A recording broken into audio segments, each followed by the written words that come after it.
Hello বন্ধুরা, তোমরা সবাই কেমন আছো? আমি তো খুব ভালো আছি। তোমাদের সকল বন্ধুগণকে আমার তরফ থেকে শুভ শারদিয়া। আজ আমি যাচ্ছি বর্ধমানে চৌধুরী বাজারে শপিং করতে। তো বাস পাইনি, বৃষ্টি পড়ছিল, তো একটু ভিজে ভিজে যাওয়ার পথে পিছন দিয়ে ঘুরে দেখাতে দেখি বাস চলে এসেছিল। তো বাসটাকে দেখো দূর থেকে আসছে, তো বাসটাকে দাঁড় করিয়ে আমরা চেয়ে পড়েছিলাম। তো বাসের মধ্যে খুবই ভয়াবহ দৃশ্য চলছিল।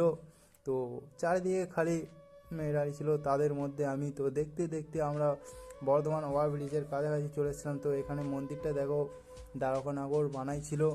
তো দ্বারকানগরের চূড়াটা কত সুন্দর লাগছে দেখো ব্রিজের ওপর থেকে। তোমরা দেখতে পাবে এখনই দ্বারকানগরের ফুল দৃশ্যটা চূড়ার।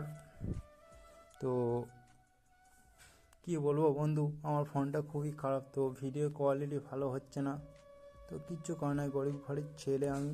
তো দেখো, এই দেখো দ্বারকানগরের চূড়াটা কত সুন্দর লাগছিল, বৃষ্টি পড়ছিল তার সাথে সাথে।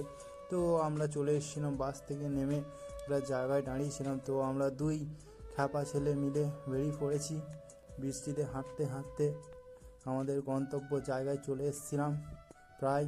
তো গন্তব্য জায়গায় ঢোকার পর তো এখানে দেখি আমাকে কেমন লাগছিলো, থোবড়াটা একটু দেখে নিলাম।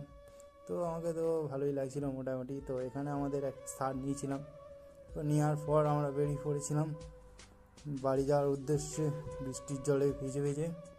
তো দেখো ওভারব্রিজটা কত সুন্দর লাগছে। তো আমরা বাসে, তো কিছুক্ষণ দাঁড়ানোর পর আমরা বাস পেয়ে গিয়েছিলাম ওখানে। তো বন্ধুরা আমাকে একটু সাপোর্ট করবে তোমরা। তো এই দেখো এই শার্টগুলো কিনেছিলাম আমি, কেমন লাগছে বলো।